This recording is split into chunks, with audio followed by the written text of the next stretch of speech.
चेहरे के दाग धब्बों और पिंपल से हर परेशान, आइए Al Siraj skin and hair clinic, Kusumba road, Salim Nagar, Bagi Firdaus मस्जिद के बाजू में, मालेगांव। धरने में समाजवादी पार्टी के सदर धुलिये के गुड्डू साहब और एडवोकेट जुबैर शेख साहब, जो SIR के ताल्लुक से एक अच्छी मालूमात उनके पास है, और अभी फरहान साहब से एक वफ्द की शक्ल में जो बातचीत होंगी उसमें एडवोकेट जुबैर साहब बातचीत करेंगे। मैं उनका इस्तकबाल करता हूं और उनका शुक्रिया अदा करता हूं कि वो मालेगांव शहर में हमारे धरने में शिरकत। सहयोग आंदोलन ये नाम देने का मकसद ये है कि इलेक्शन कमीशन जो SIR का सर्वे कर रहा है उसका मकसद कुछ भी हो, मगर सहयोग इलेक्शन कमीशन और आवाम का होना चाहिए। इसी के साथ साथ अगर सिस्टम की कोई गलती है तो इस देश में हमेशा सिस्टम की गलती पर उसे सही करने के लिए अधिकारियों से बात की जाती है, मगर इस मुल्क में और हमारे अपने शहर में एक हुकुमशाही जैसा राज चल रहा है, और जब हुकुमशाही बहुत ताकतवर हो जाए तो दूसरा रास्ता आंदोलन होता है। हम सीधा हमारा बोलना है कि जिन लोगों ने अप्रैल में मैपिंग की है, हमने बाकायदा बोर्ड पे सबूत लगाया है, उनके स्क्रीनशॉट है, उनके इलेक्शन कार्ड है, वो फिजिकल यहाँ हाजिर है, उनकी मैपिंग इलेक्शन कमीशन ने की। यही निवडणूक अधिकारी फरहान साहब के अंडर में वो मैपिंग हुई। उसके बाद उनकी वोट नहीं होना और ये बोलना कि आगे प्रोसेस करेंगे नियम अनुसार, ये अन्याय है। इस अन्याय के खिलाफ हम आंदोलन कर रहे हैं। इसी के साथ साथ आज जो है मैं एक नई बात आपको बोल रहा हूँ कि ये SIR का सर्वे कर तो इलेक्शन कमीशन रहा है, मगर मालेगांव शहर में बीजेपी ने एक प्राइवेट एजेंसी नियुक्त की है। वो प्राइवेट एजेंसी ने अपना ऐप बनाया है। जो भी BLO मैपिंग कर रहे हैं, फॉर्म भर रहे हैं, उसका एक्सेस उस प्राइवेट एजेंसी के पास है। मैं धरना खत्म होने तक उस प्राइवेट एजेंसी का नाम भी आम लोगों तक, आवाम के सामने रखूंगा। ये किस तरह का SIR सर्वे हो रहा है?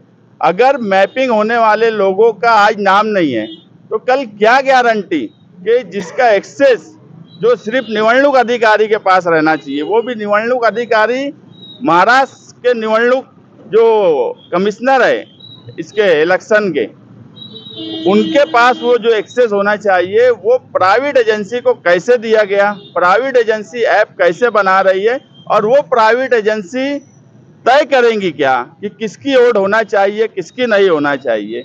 ये बात तो सीधी है।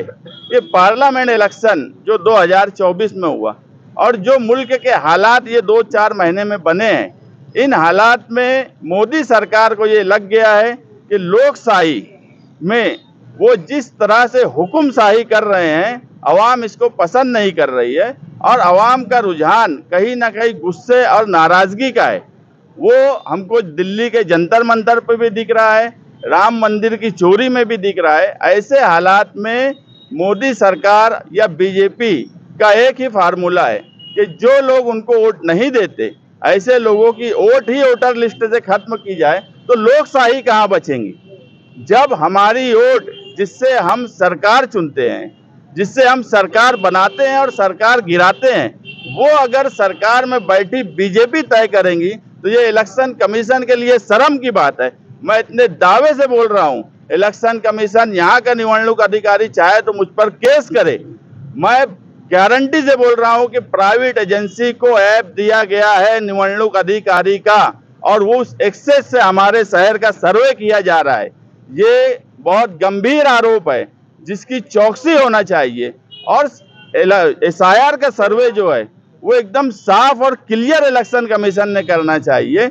जो लोगों की वोट है, जिनकी वोट हक है, 1962 से जिस वक्त सरकार कांग्रेस पार्टी की रहती थी, उस वक्त से एक आदमी यहाँ पर मौजूद है जिसने 2026 तक वोट दिया इस मुल्क के सारे इलेक्शन में, और सरकार के खिलाफ रहने वाला आदमी आज उसकी वोट कट गई तो कितनी शर्म की बात है इलेक्शन कमीशन के लिए, जो बीजेपी के अंडर में काम कर रही है।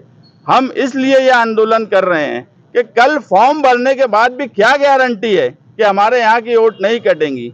एक बीजेपी का लीडर मालेगांव में आता है और पब्लिकली बोलता है कि जब हेयरिंग होंगी 1,26,000 लोगों की तो बीजेपी के कार्यकर्ता वहां पर बैठेंगे। अगर इतनी ढिठाई से एक बीजेपी का आदमी आकर ये बोलता है कि बीजेपी के कार्यकर्ता निवडणूक की हेयरिंग में बैठेंगे, तो आप समझ लीजिए कि इस मुल्क में क्या हो रहा है, हमारे अपने शहर में क्या हो रहा है। तो ऐसे वक्त में अगर हम आंदोलन नहीं करेंगे तो हम क्या करेंगे? अगर मैपिंग किए हुए लोगों की वोट वापस नहीं की गई, प्राइवेट एजेंसी को ऐप और हमारा एक्सेस दिया गया है, ऐसे लोगों पर कार्रवाई नहीं हुई और उसकी पूरी चौकसी नहीं हुई, तो ये आंदोलन और बड़े रुख पे आगे जाएगा। हम खामोश बैठने वाले लोग नहीं हैं। ये इस शहर ने हमेशा देखा है कि जुल्म और नाइंसाफी के खिलाफ हमेशा समाजवादियों ने लड़ा है। मालेगांव शहर में आशिक शेख साहब हैं, वो हमेशा लड़े हैं। हम कभी खामोश नहीं बैठेंगे। अभी आशिक शेख साहब यहाँ है नहीं, बाहर हैं, वो आएंगे तो मैं उनसे भी चर्चा करूंगा कि ये जो हो रहा है, बीजेपी जिस तरह से सर्वे करवा रही है, आप ये मान लो ये इलेक्शन कमीशन का सर्वे ही नहीं है मालेगांव का। मालेगांव का सर्वे बीजेपी उसके अंडर में कर रही है। ये इल्जाम लगाने के बाद भी अगर प्रांत साहब इसकी सफाई देना चाहिए कि मैं जो बोल रहा हूँ वो गलत है क्या।